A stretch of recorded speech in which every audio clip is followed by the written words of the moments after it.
It's This Epic Disaster, and we're going to be a little rusty. We haven't actually recorded. It's been 3 weeks. Yeah. Now, it doesn't seem like it's been 3 weeks because we have done a show every week, but I went out of town. You did. And when I went out of town, we recorded 2 because I was going to be out of town. Didn't you go out of town one of those weeks? No, that was like several weeks prior. Okay.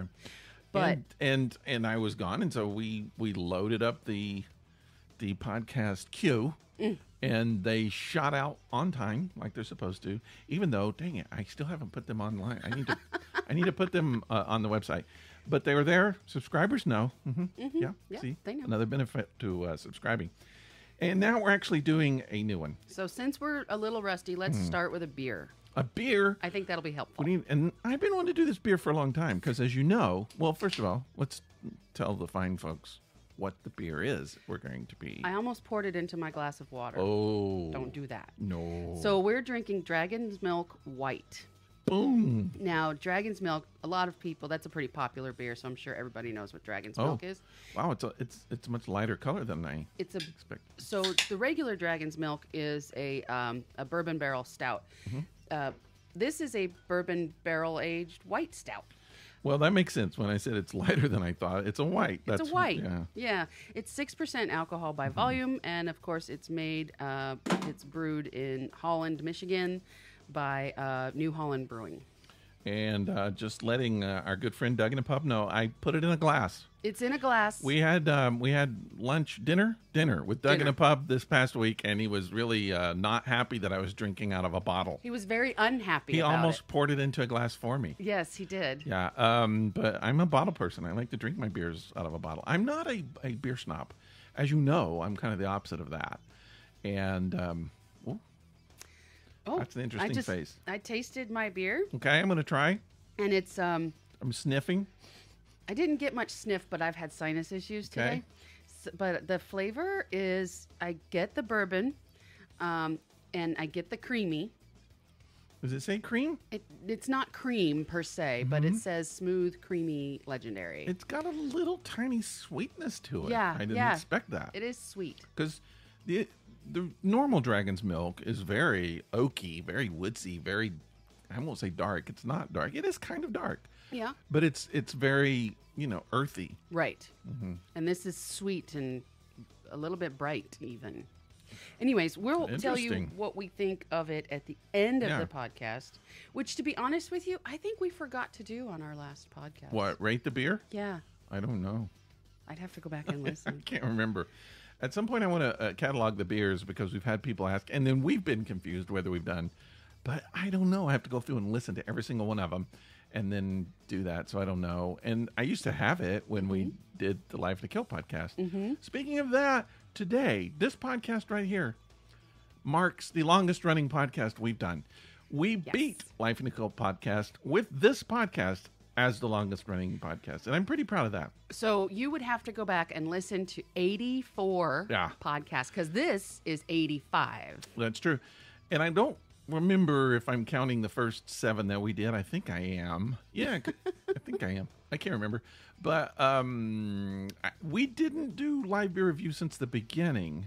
Yeah, we did. We drank beer and we did some review, but we didn't actually make an official live beer review until kind of later on. So I don't know when it all exactly. blurs together. Yeah, I don't know. It all blurs together. But I don't know, because we were still doing both when we started this one. Yeah. So this is episode 85. Yes. Which is pretty cool.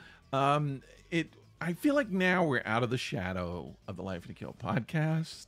I didn't really have that shadow. I did. I just felt like that. We were always the former Life to Kill podcast hosts. So you're out from under the kilt. Yeah, now we still are former. Yes. But this is our number 1 podcast, which is kind of cool. I like it.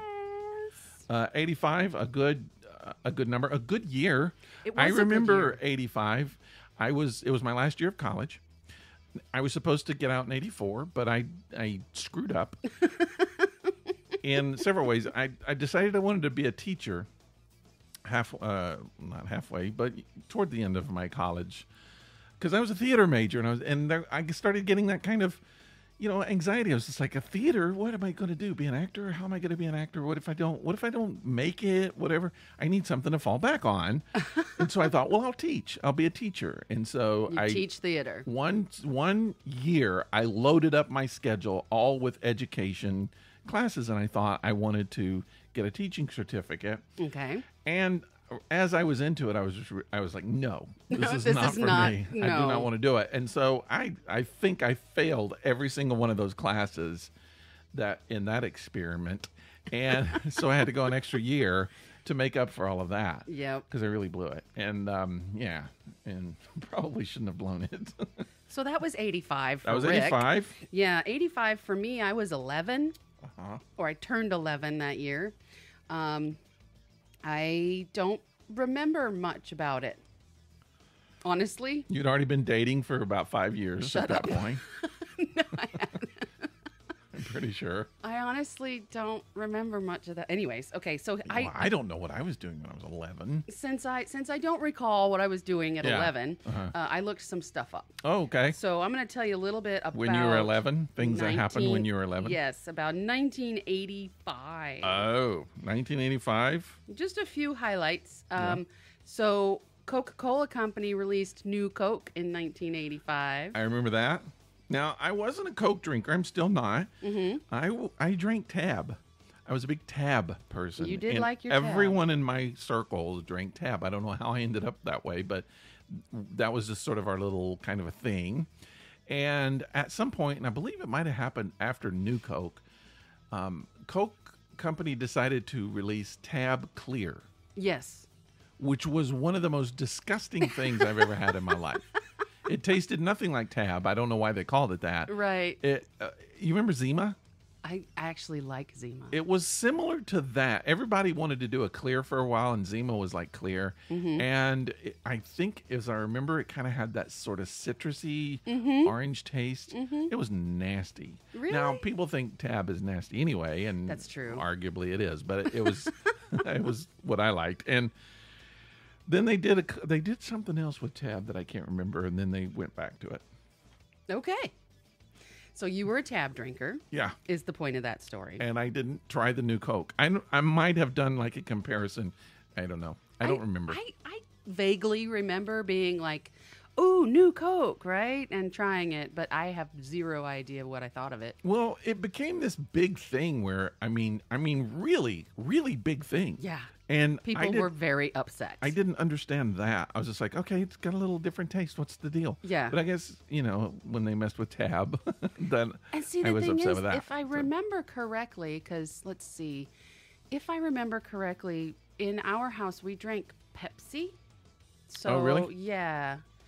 Yeah, so not a lot of Coke happening there. Okay. The following year, there was a lot of Coke happening, but it wasn't the kind you drink. Right, yeah. So, anyways, moving on. Okay, this is kind of icky. The Unabomber kills his first victim in 1985. So bizarre. That seems like it wasn't that long ago. Doesn't it, though? I wonder how long I can't remember how long the Unabomber's reign was. His reign? Well, I mean, I do know that he did some murdering, he did some killing, and then he took some time off for a while. Yeah. And everybody thought, oh, maybe he's dead, and then he came back. Oh, my gosh. Okay. Wow. Listen to this. So in the United States, in 1985, the average cost of a new house? Yeah. $89,000. Really? Yeah. I'm trying to think. And I remember, because I remember how much my parents' house cost when we moved to Los Angeles from Northern California. Uh-huh. They purchased a home. It was a 3-bedroom ranch-style home with a pool in the back in L.A., or a suburb of L.A. called West Covina. Mm-hmm. And it cost $90,000. And that was I was 8. So that would have been 3 years prior. Yeah. So 1982, they spent $90,000, but it's a suburb of LA, so it would have been a little more expensive. But yeah, that kind of makes sense. $89,000. I bought my first house around 1996, so that'd be like 10 years later. Mm-hmm. And my first house was $79,000. I remember that. And it was a cute little house. Just a little starter house, but one floor, 3 bedrooms. it had like magenta carpet, but it was awesome magenta carpet. I mean, it's the kind of carpet that most people would go in and go, "Oh, this has got to go. This is coming we're up. replacing this." Yeah. And it had like powder blue blinds and magenta carpet, but I don't know. The color was just awesome, and we kept it. And yeah, that was a fun little house. Average price for a new car in 1985? 85, I don't know. I drove a Datsun B210 in 85. Did you really? I did. So Little green guy with, yeah. So it was $9,000. $9,000. Holy crap. You can't get a used car, a good one, for $9,000. I got a Volvo for close to that, but something happened to it. I wrecked the shit out of it, is Yeah. what happened to it. Come So on yeah, so back. as far as like movies and stuff, because that's kind of how I base like my memories. St. Elmo's Fire came out in 85. I remember that. Okay, And so I think Breakfast Club did too. I want to say Breakfast Club was the year before. I know St. Elmo's Fire came out, I can't remember now if it was June or July, but toward the end of that month in 85. Could be wrong, but I'm pretty sure that was it. Okay. 85 or 86, but I'm going to say it was 85. And then I think Breakfast Club, they were filmed very different times, but I kind of feel like Breakfast Club came out earlier that year. Okay, We should look it up. we should look it up, and I will look it up, but just to prove you wrong. Yeah.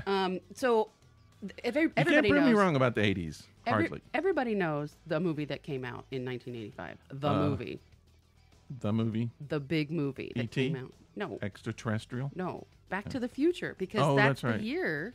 Yeah, the 85. Yeah, that's true. Yeah, that's the year that everything sits in. It's one of those things, because I didn't realize this. Rutger Hauer died I know. last week. And so I started looking a little bit about Blade Runner, and I'd forgotten it takes place in the year 2019.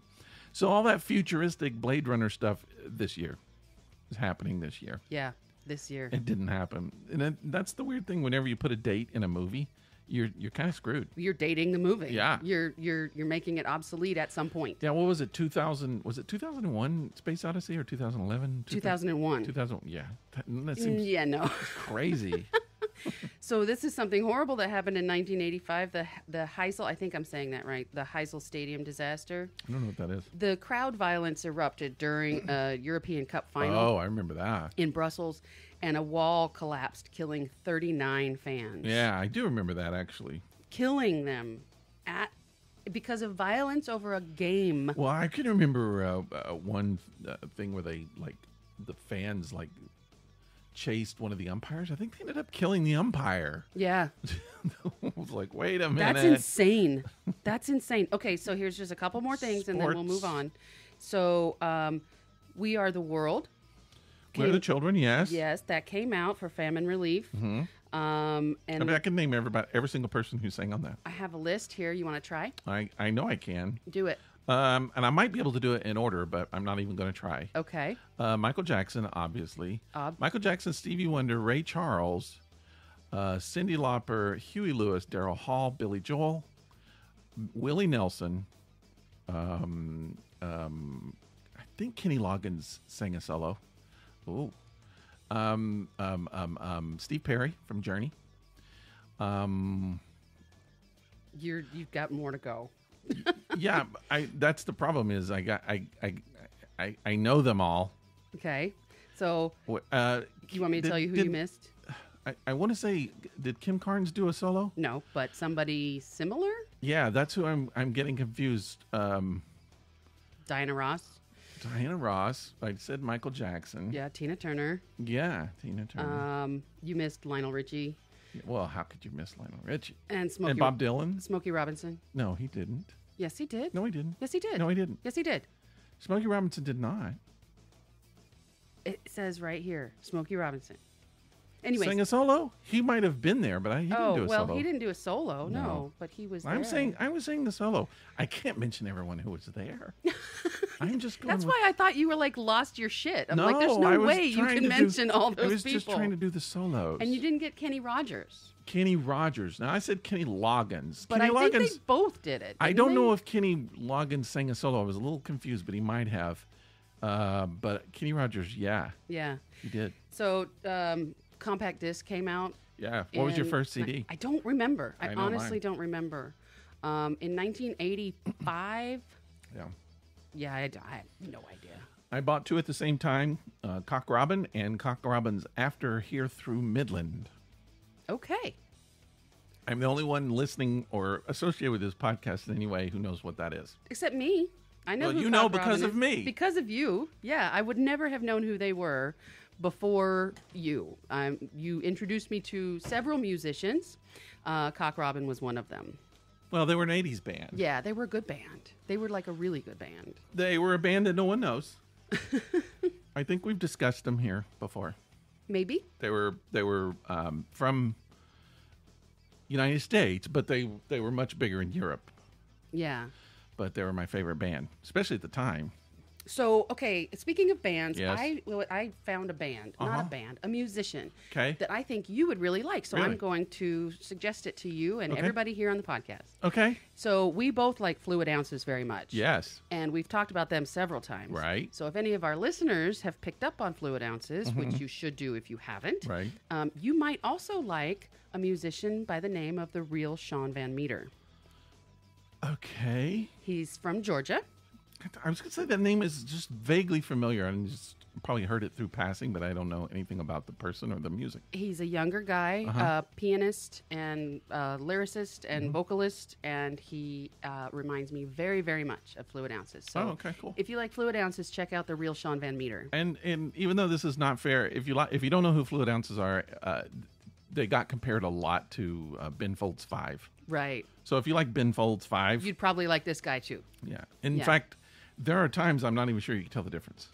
Yeah. But they weren't copying each other. I think they had some association at some point. They crossed paths or something. But they're a very different kind of band, but at times sounded a lot alike. Is because they're piano driven. It's because it's piano driven, because the piano is the main instrument that you hear. Yeah. So people tend to lump that stuff together. Yeah, and sometimes the vocals were similar. But yeah, they're very different types of bands, and you can like them both. Yep, you're allowed. It's Yeah. okay.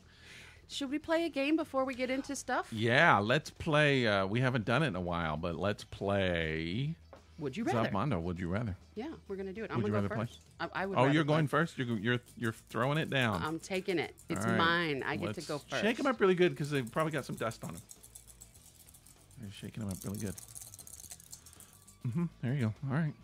You gonna try and be psychic? No, Okay, no, I would good. say yellow. It's green. That's why I wasn't going to be psychic. All right. Green is ethics and intellect. Would you rather have both you and your new boyfriend / girlfriend? Do you get both? Hear your parents having screaming sex, Wow. Ooh. or have your parents hear you and your partner having screaming sex? That's happened. I don't care. I don't care. It's fine. Whatever. I remember. I walked in on my parents, and I was 8 years old, or 9, and I walked in on my parents. It was in that house in L.A. I was talking about, and they left they had a sliding glass door that opened into the back courtyard right by the pool, and they left that open, but had the drapes closed, and I was going to pull the drapes back and scare them. Uh-oh. I pulled the drapes back, and they were going to town. Hello. And I was like, I'll just close the drapes. You know, I don't think eventually I told them that happened, but I don't think they knew at the time because they were really busy. So you showed them the photos.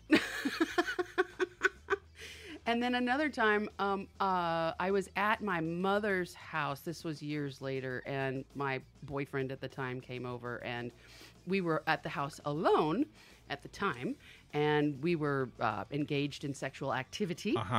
And then she came home. Uh-oh. Yeah. So it's I remember happened. They've both happened. The first person that I had sex with, I had sex in my parents' house, in my bedroom, though, not in any. So, you know, it was totally legal. Yeah. And fine. Yeah. But I remember trying to be quiet. And Were they home? I think probably. Yeah, but I'd try to be quiet too if they were home. My brother's bedroom was, this was like on the bottom floor. My brother's bedroom was right above mine. So he would be like the only person who could hear. And I swear one time, I can remember, and maybe it's paranoia, but I thought I heard him walk to the door and listen. Just as like standing out the door. So we were like really, really quiet. Yeah. There's nothing like trying to have sex in your parents' house. No, and it's not a good time. No. Okay, so it's your turn. So to have sex in my parents' house? Oh, you mean to draw a question? Okay. Oh, I'm throwing them down. You're throwing them down because I'm going to ask the question. I'm not even going to guess anymore, even though it's going to be red. It's blue. All right. So let's see. Appearance and embarrassment. Oh, wow. I was just the talking category. about that. Yeah. Okay. So as a woman, yes. would you rather It's been so long. be limited to using jumbo maxi pads Jumbo. or Okay. be restricted to using junior tampons that must be changed every hour on the hour? Wait a minute. Is there any way that you can answer this question? Well, first of all, I would go with the jumbo, but how is that restricted? I mean, that seems like that would be fine if that's what you got. I mean, I don't wear pads. Well, I know. Let's have this discussion. I know, but I'm just saying.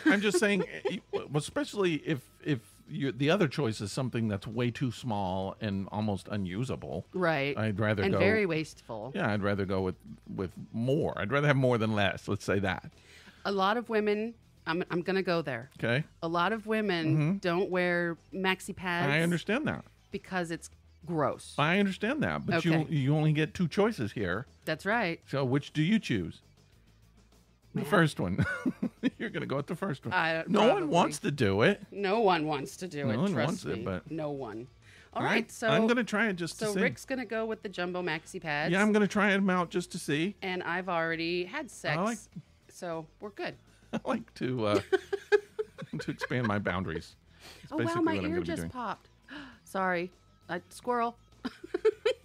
Okay. Sorry, my ear just popped and it felt really good. Speaking of ears popping, all right, I had a dream. You're always telling me your dreams. I had a dream last night, maybe this morning. I don't know the timeline on it. This was one of my maybe my top recurring dream is about tornadoes. Yes. I've mentioned that before. Yes. And it was about tornadoes. I have not dreamed about tornadoes in a long time. Uh-oh.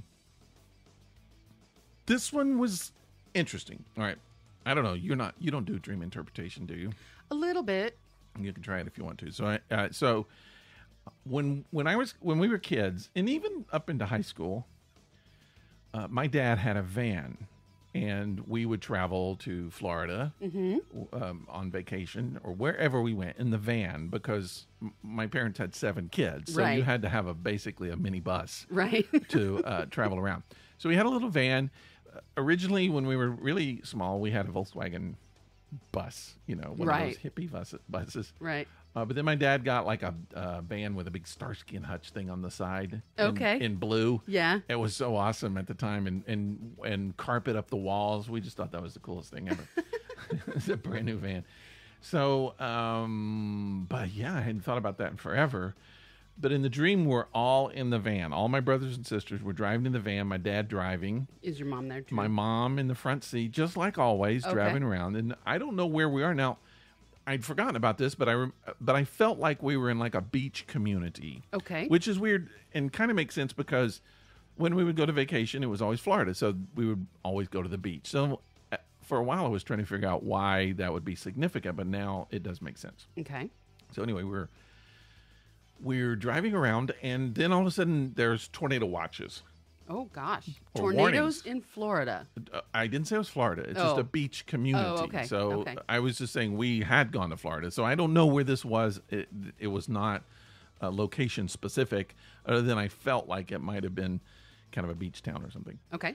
So we're driving around, going down, just seeing sights or whatever, and there's a tornado warning. And so we know there's a tornado warning. We hear about it, and the rain is coming down hard and all this, and we're kind of like in the middle of a congested city or town or whatever. There's a lot of people, a lot of cars around, and I guess people are pulling over or whatever. But I mean, it's coming down pretty hard, and so they say there's a tornado spotted, and we kind of know that there are just from the way the weather is. Uh-huh. So my dad starts looking for the tornado. Oh gosh, now you're storm chasers. And so we drive past this road, the street. So we're driving down the main street, and then there's all these little small roads off the side, streets that go, wherever they go, off the left side. And he passes by one, and you can see it all the way down at the end of the road. The tornado is there. At the end of that road. Yeah. It's like coming down that road. Oh, God. So my dad is like, okay, let's go. So he backs up. Oh, no. And he turns and he starts going down the road. And so towards the tornado. And we're all saying, no, this is not a good idea. Tornado, pick a van up and throw it. Yeah. So, but he doesn't care. He's going to go anyway. So he drives down and he's basically going right toward the tornado. And then eventually the tornado kind of just lifts and jumps the street and goes somewhere else. So we never get to actually see the tornado. Okay. But he was just like heading right there. And that was the end of the dream. Wow. Okay. Well, I'll tell you what I think. What do you think? Well, okay. Tornadoes for you in the past have represented turmoil. Yeah. A friend of mine suggested that it was upheaval or turmoil. Mm-hmm. Sure. But I think it's interesting, though, that you're not in control. You're a passenger in a car being driven by somebody. By my father. By your father, who is, and you're pleading with him, don't go towards the tornado, and he's going anyways. I wasn't the only, there were a couple people saying don't, and I think some people were like, hey, this would be cool. So, which was typical. We all kind of had different ideas. And as you have said several times, everybody in your dream is an aspect of you. Mm-hmm. So I think what's happening here is that some of the people in the van were like, no, don't go towards a tornado. And some of them were like, we're going, Mm-hmm. Yeah. So perhaps, the part of you that is driving towards the upheaval is trying to just say, you're just going to have to go with it. You're just going to have to ride. It's coming. Just be okay with it. And you have a lot going on right now. You're considering some business changes. Yeah. And that would certainly bring upheaval. Yeah. So maybe that's it. It could be. I know that my dad hasn't been in a lot of my dreams. He's been in a few. But I think my dad was not one to shy away from conflict or stirring up shit. Right. He was okay with that at times. Yeah, he had that ability. Even if you asked him not to, or said, in fact, if you said don't do that, or please don't do that, he might be likely to do it anyway, just because you said that. Because you asked him not to. Yeah, so that wouldn't have been out of character for him.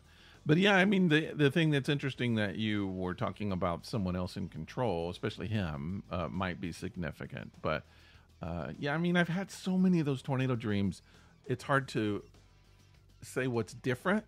Usually in the dreams, and this may be significant too, usually you're hiding from them. You're trying to hide. You're trying to get away from them. This is one of the few where someone was like, we're going into it. Mm-hmm. We're going into the turmoil. Mm-hmm. We're going into the tornado. Let's chase it. And then it disappeared. Right. But, that was very different. Someone going. So that could be significant too. The fact that you're feeling like you're being torn or brought towards this tornado that you can't control. But then the tornado just kind of went another way. Yeah. So you never really had to experience it. So you could be super stressed out about something coming up, and it could be part of you saying, it's possible that you'll never have to feel that. It's possible that you won't. So let's just go ahead and go and see what happens. I'm never that kind. I'm usually the person that runs and hides. I'm usually I will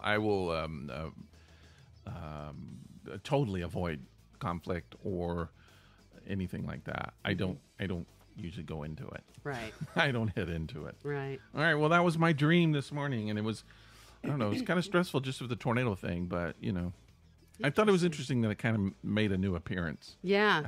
It hasn't done that in a long time. And you reminded me, because I have a recurring aspect of dreams as well, which is brown bears. Oh.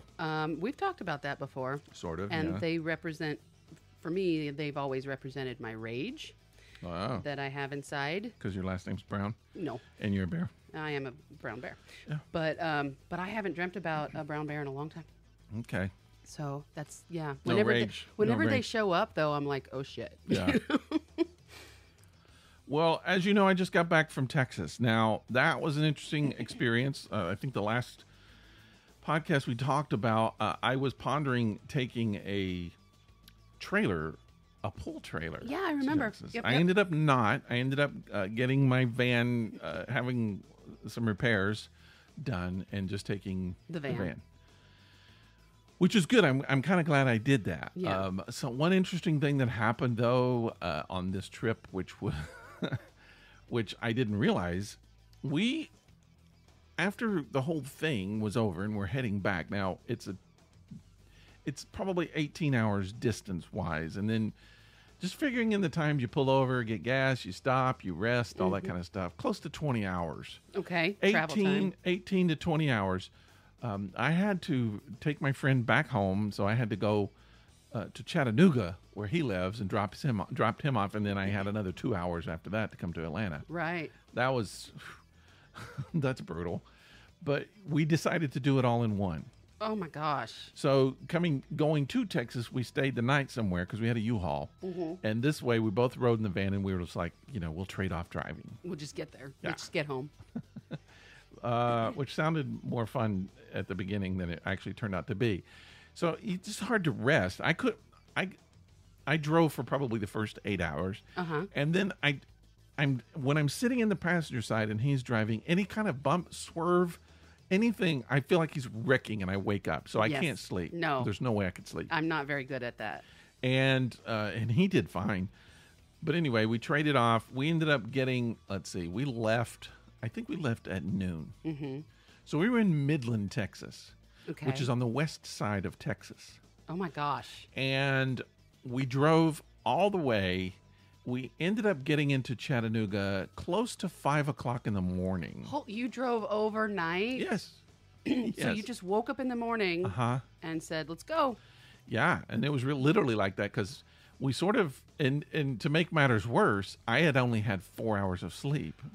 That was probably not a good idea. Well, we just kind of thought, I'll get a little rest in the van. That didn't happen. Oh my God. But so we drove it and got there at 5, and then, me having to drive here 2 hours later. Man, I was beat when I got here. But so we left Midland to come here, and I don't know, maybe we drove an hour out of Midland, and then we pulled over to get some gas at this little station. We load up on junk food and whatever, just to drive, how you do. Sure. And so I get ready to leave, and my friend is smoking a cigarette standing in front of the van. He said, do you see your tire down there? And I looked, and the tire, you could see metal from the tire. One whole side looked like it's just been chewed off. Yeah, that's not a good idea to drive on. An hour out of Midland, we still have 19 more hours. And I was like, holy crap. So now you're really not going to rest because every time there's a swerve, you think the tire's blown. Well, the whole time we're driving, we're both thinking, be prepared for a blowout. At any moment. So I was like, well, let's see how far we can get on it. I did have a spare, but I've not had that spare out and on. You don't know what I don't know what it is. I don't even know what it looks like. Yeah. It could be worse. I just don't know. I don't even know if it had air in it. But we just decided, what the heck, let's go. Yeah. And Jesus, you and vans. It's awful. Oh, so God. we and it didn't blow. We made 20 hours on that crappy tire. Wow. It's funny because I had that experience in my Explorer that I used to have. I used to have a 97 Explorer. And, you and I had a blowout in that car, and you had to change the tire on the side of the road for me. Yeah, that was going to my parents' Christmas We were thing. Dressed for Christmas. Yeah. And you had to change a tire. I forgot that was yours. I thought that was mine. No, it was mine. Wow. And then a couple years later, I was at work, and I had parked funny, so my tires were turned. And one of my coworkers saw that there was a whole side that was metal. Uh-oh. It was exposed metal. And he came to me and he's like, you need to go directly to a tire shop. It's like Athens, Tennessee. It's in the middle of nowhere. The tire shop is maybe 3 blocks down the road. Yeah. You need to go directly there and have that changed. Yeah. And because it's not safe, blah, blah, blah. And then what you do is you decide to drive 20 hours on it? Yeah. Okay. All right. I mean, that's a different choice. I mean, how long? Not the way I went. How long did it blow, or did you change it? I went directly to the tire shop and had them changed. I mean, I'm in Texas, so I didn't really have an opportunity to do that. We talked about, because we were on a schedule, we didn't want to take out several hours, but we talked about maybe trying to go to Walmart and get a tire just to get us home. But I think I'd been there before, and they didn't have tires to fit my van. I couldn't remember, but it was that was stressful. Yeah, it was weird, and just seeing that. But here's the thing. So after we got to Chattanooga and I got out and looked at it, and I could tell that it had definitely more metal was showing. I mean, more the tire had worn. So visible additional damage. Yeah. Well, I mean, and it would be that, I think, that distance probably. So, but I got 2 more hours to drive on it. By yourself. And then when I started moving, you can kind of hear the tire humming. Just. Well, like 2 weeks before we went, maybe 3 or 4 weeks, I started hearing this humming sound in my van, and I thought, oh man, another thing wrong with this van. I'm going to have to get fixed. I didn't know where it was coming from. Now I'm wondering if it looked like that before we went to Texas. It probably did. So you drove all the way down there on those crappy tires, and then drove all the way back on the same crappy tires. Man, talk about. That's You're very fortunate. That's a little bit that you made it. Yeah, that's crazy. You might want to get those changed. Well, I'm going to now. Okay, good. At least the one. I've got to get the others inspected. The other ones look fine. I don't know what happened to that one. It normally means that you're out of alignment. You would think, but while I was driving, I would just take my hand off the wheel and it would just drive straight for a long time. So it didn't feel like it was out of alignment. I don't know if that means anything. Interesting. But it didn't pull to the left, even with the tire like that. I don't know, but I got to get it. I got to get it looked at. Yes. And get that changed because I got to go to Florida next month on it. Oh my gosh. Yeah, that thing has been everywhere. That van, it's a crappy van. I spent $1,700 on it. It has been all over the country. It has almost 500,000 miles on it. Holy shit! It's got 480 something thousand. Are you serious? Yeah. And it's still going. It's an amazing thing. How much did it have on it when you bought it for $1,700? I can't remember. It was still in the 400s, though, I believe. I could be wrong about that. Maybe it was 300s. But yeah, I mean, because it's been in New Hampshire, it's been to Texas a few times, Florida, Ohio. I've driven it around. Around. Yeah, it's gone long, long way. So it's still got a little ways to go. Now this isn't the first time I've been to Texas. It's the farthest I've been in Texas, right? And maybe the farthest I've ever been in the United States, which is a shame. I'd like to go farther. I'd like to go out West Coast. That's why they made planes. Yeah, but that's the thing. You don't get to see all of the cool, fun stuff. True. I want to see the desert. I really would like to see the desert. I would like to see things as I'm driving. So here's what I didn't like, because I've driven to Texas with you before. You drove to the east side of Texas. Texas, yes. Yeah, like Lakewood or something like that. Well, it was. We went to Mansfield. No. I'll think of it here in just a second. So we drove to Texas from Chattanooga, and the thing I don't like about that kind of a drive is, like, I would much rather drive north or south rather than straight across. Because when you drive straight across, east to west, none of the vegetation changes, really. Yeah. It gets a little more sparse the farther west you go in some areas, but for the most part, it's all the same stuff. Yeah. Like, if you're going north, trees are different, and, you get all kinds of different things to look at. On a long drive, you need different things to look at. So driving to Texas, I was alone in the U-Haul, and you were driving. You might have already been there, and your partner was driving his car. Right. And you were already there. Well, we went to Lindale, Texas. That's it. And that's on the east side of Texas. That's before Dallas. Yeah. Okay. Yeah. I didn't realize that. And we passed it coming back, and I didn't realize it was so close to the border. Yeah. It was basically just right inside Texas.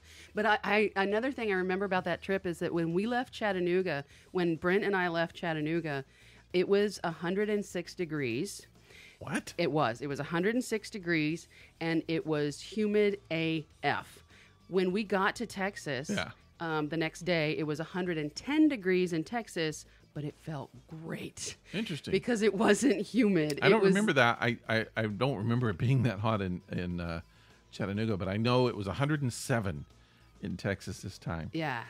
And it was very, very hot, but it didn't feel muggy and it didn't knock you out. Don't you love that? But I feel like I need to spend more time. I need to go to like Dallas proper. I need to go into like a big city because the places I've been in Texas, Lindale we talked about, which is East Texas. Mm-hmm. Then I've been in Dallas or the suburbs of Dallas. Okay. As a surrounding of Dallas. Mm-hmm. Again, that's sort of east. And then I went to San Angelo, which is getting out towards the west. And then I went to Midland, which is farther west. And San Angelo kind of, you pass by it on the way to Midland. Mm-hmm. But for whatever reason, when we went to San Angelo, it took us like way, way through back roads.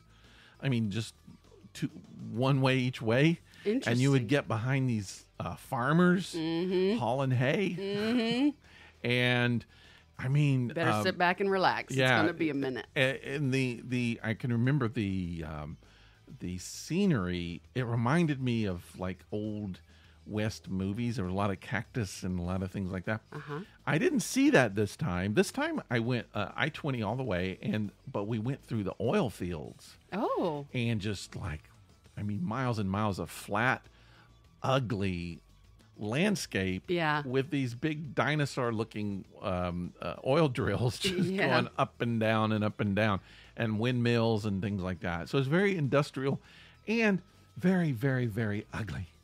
Just really brown. Ugly. Yeah. Just almost no vegetation. But so I was really interested in, because I would just drive and you'd be out in the middle of nowhere and there would just be sparse nothingness, machinery but nothing friendly looking. And then you would just see one little house right there surrounded by some trees, nothing else. They usually had like 20 cars. And an American flag flying, and I would just think, who lives there? What is their story? Who lives in the middle of nowhere? I always think, what is their story? And I just think, how does someone living there, how does that affect their worldview? Yeah. Because they don't. I mean, if they need to go shopping, they got to drive for a long way. But I mean, they don't have.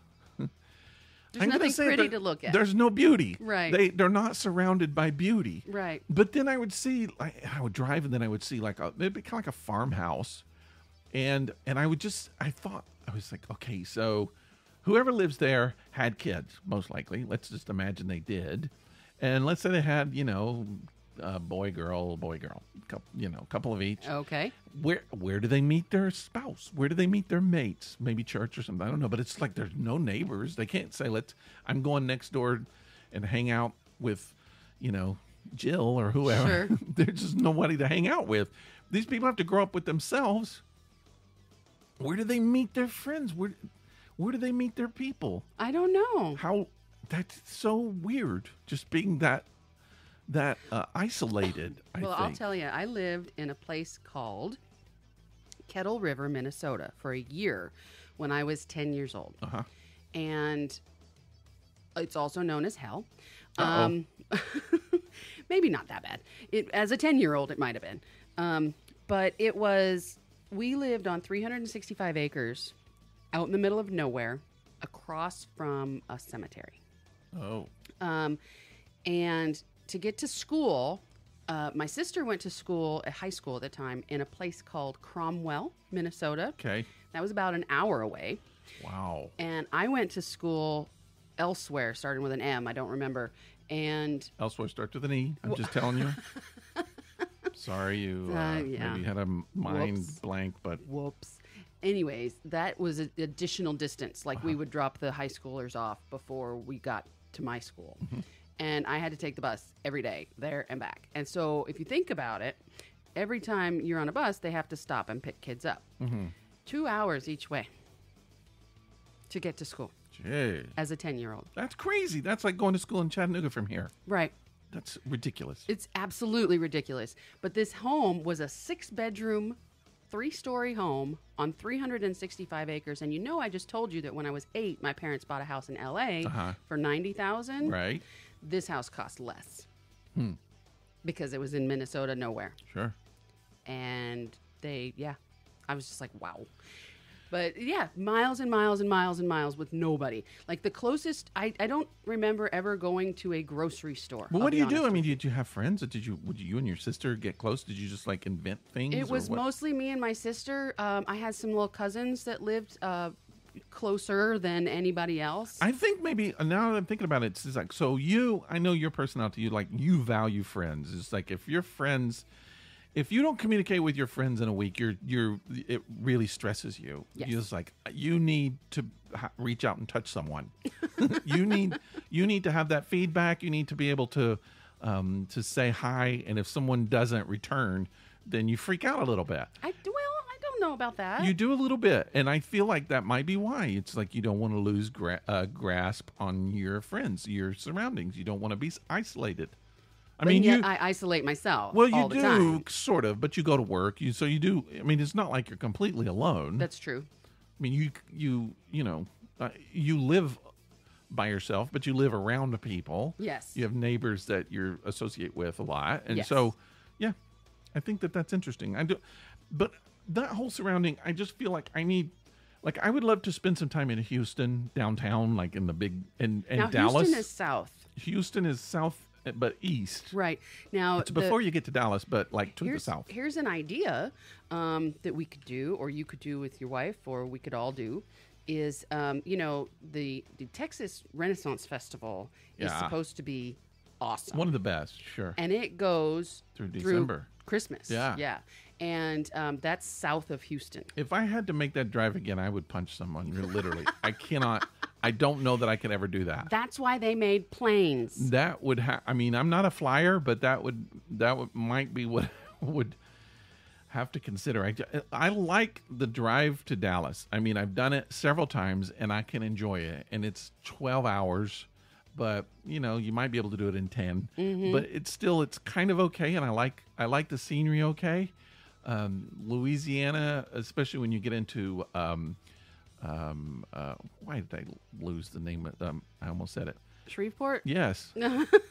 I love that city for some reason. I feel a kinship with Shreveport. I always feel like I could live there. And I'd like to explore it a little more. I don't know why.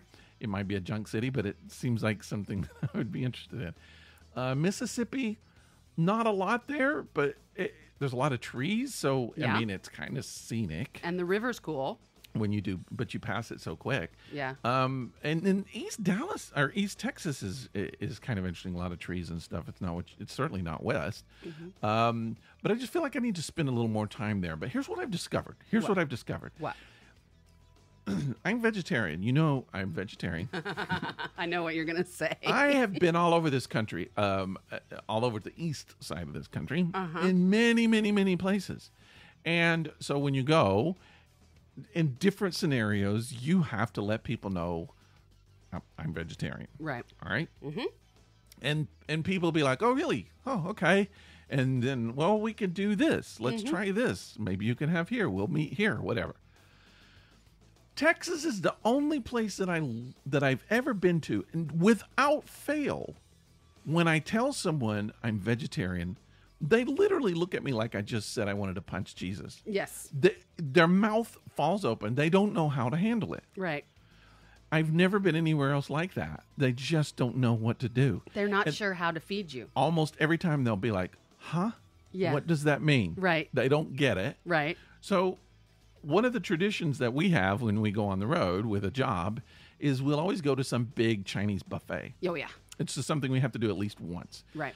And almost every time you go in Texas, so we could go anywhere and have Chinese. There's almost always vegetarian options with Chinese, which is nice. Yeah. My friend eats all the meaty ones, and then I can eat the vegetarian stuff. Sure.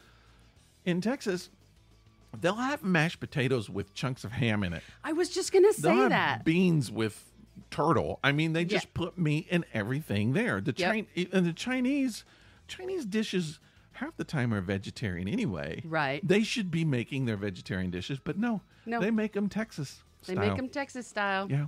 It's funny that you mentioned the mashed potatoes, because I was going to just reiterate or tell you that when I worked for a manufacturing plant in Athens, we had another plant in Texas, and I did IT for them. And the IT guy from Texas would come into town, and we'd all go out to eat.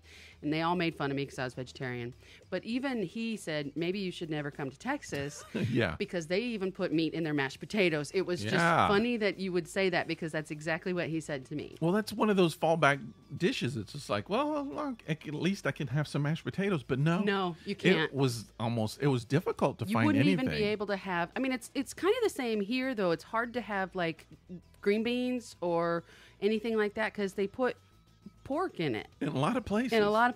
I think Chattanooga is the most vegetarian-friendly city I've lived in. And even though Chattanooga, there's definitely a lot of meat, the Adventist University, which is in Collegedale, so many people are vegetarian there, right? That I think that the Chattanooga people, when they're creating their dishes, come up with vegetarian options. So there's usually a burger or something that you can have vegetarian in Chattanooga. Right.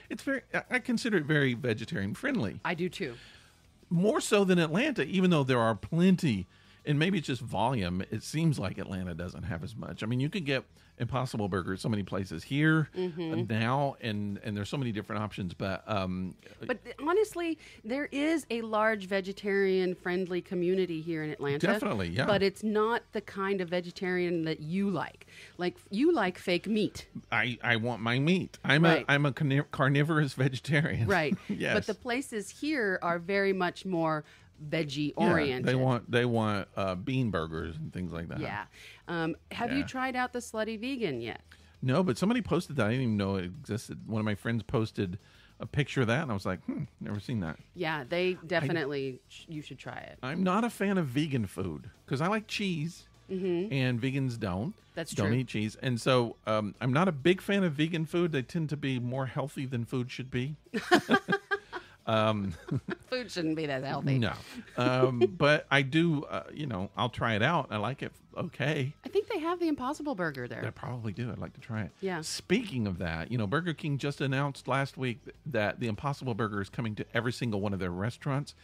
I can finally go to Burger King's and eat. Now, the Burger King has always had a veggie burger. Right, and nobody knows that, but they've always had a veggie burger option. For years, and it's the only fast food place I can go. But now, with the Impossible Burger, and they're going to flame broil it, flame grill it, or whatever. Right. That's going to be good. So, I'm now going to be a Burger King customer. If you're Burger King, you have a new customer. Thank you. Yeah, even though it's fast food and probably junk food, and I probably shouldn't eat as much, and I won't eat. I'm not going to eat tons of it, but it's just nice when I'm out and my friends are like, "Let's go to Burger King." Yeah, and I'm like, yeah. There's nothing I can eat. Right, and that's the same for me at work. I mean, I'm in a kind of an area where there's a lot of fast food places at work where I work now, and there is a Burger King there.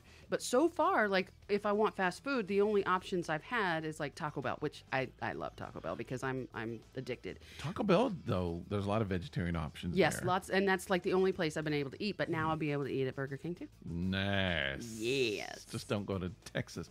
I have a feeling Texas Burger King will put bacon on their Impossible Burgers. On their vegan burger. And you're like, no, I just want a plain Impossible Burger. And they're like, what? You want to punch Jesus? Right. What?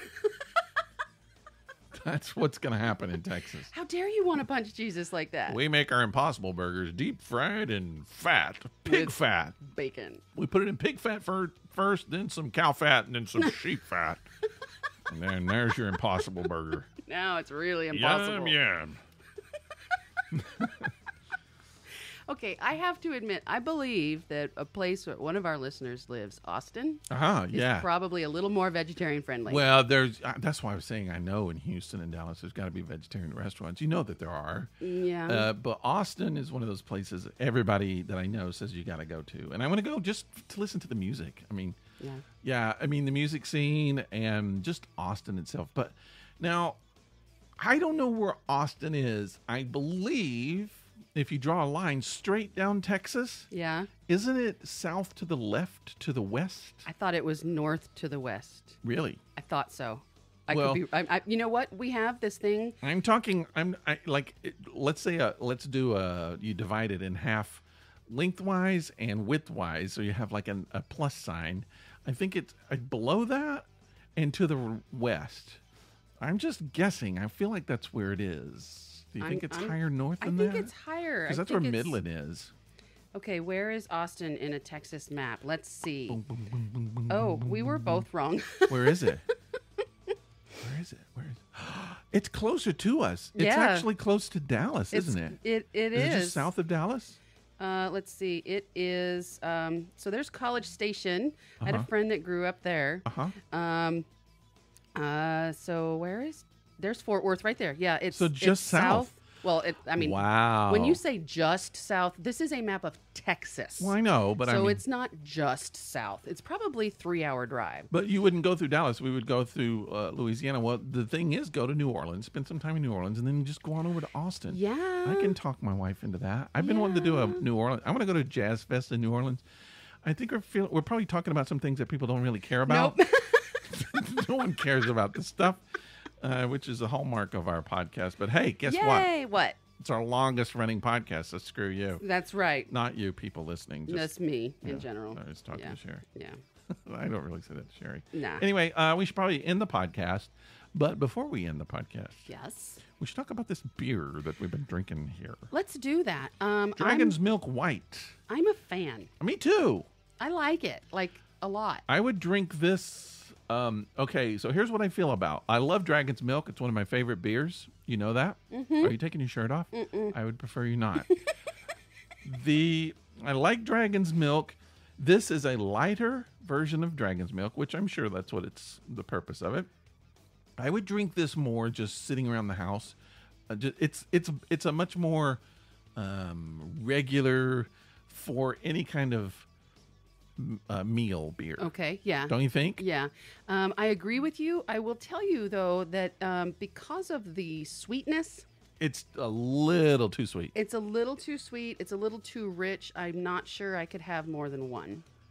That might be the case, but still, it would be good. I wish they'd back off the sweetness just because I don't like sweet things. Mm-hmm. But it's borderline. It's not too much. It's almost too much. Yeah, it's perfect for one. But yeah. So what do you think you're going to give it? I'm going to give it a 4.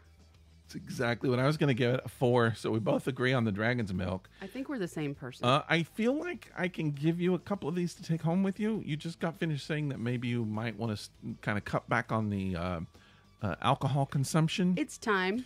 But still, do you want a couple of these or one? Yeah, I'll take To one take? home. Sure. Or two? I've got a few more of these. Because this will be good with breakfast. So, yeah, it's good for, it just seems like it'd be good for almost anything. So I would suggest that you do that. Well, it's the end of another podcast. Have we rambled this podcast, or We've have talked we a lot been about like slow? Are we lulling here? Texas tornadoes and all of that kind of stuff. But Today is but brought to you by the letter T. that's right. And we're glad that we're back, and we're glad that, and hopefully you missed us and you're still listening. Hey, one of the things that I want to kind of put together, and we've been talking about it, and we haven't fleshed out everything, but I'm going to put together a street team, the This Epic Disaster street team. I will fill in the details on this very, very soon. If you think you might want to be on our street team, send us an email, thisepicdisaster@gmail.com, and say, I want to be on the This Epic Disaster street team, and we'll send you some information. Can you tell people what a street team is? I will kind of put the details out, but it's basically you're like part of our marketing group. You're kind of with us to kind of help promote the podcast. You know, it's not going to cost you anything except time. It's a little extra time. So if you like the podcast and you like listening to the podcast and you think, I'd like to do a little extra for the podcast, we're going to send you a few things. And then you kind of do a few things, and we'll tell you what all those few things are.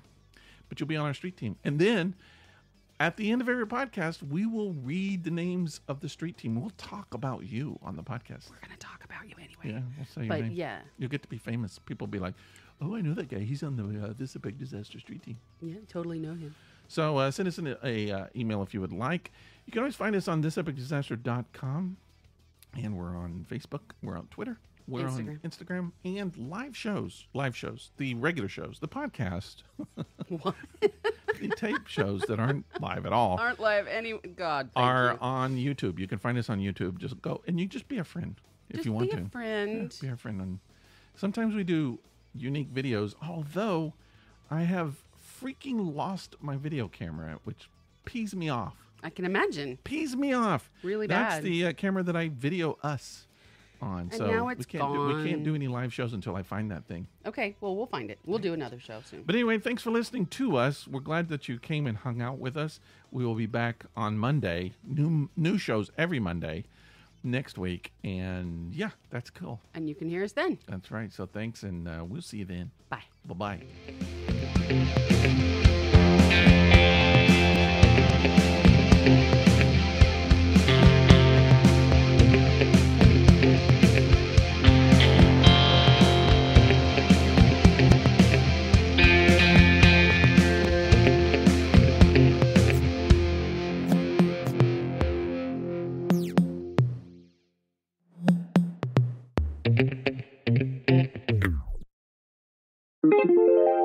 This is a Violet Jester Media podcast.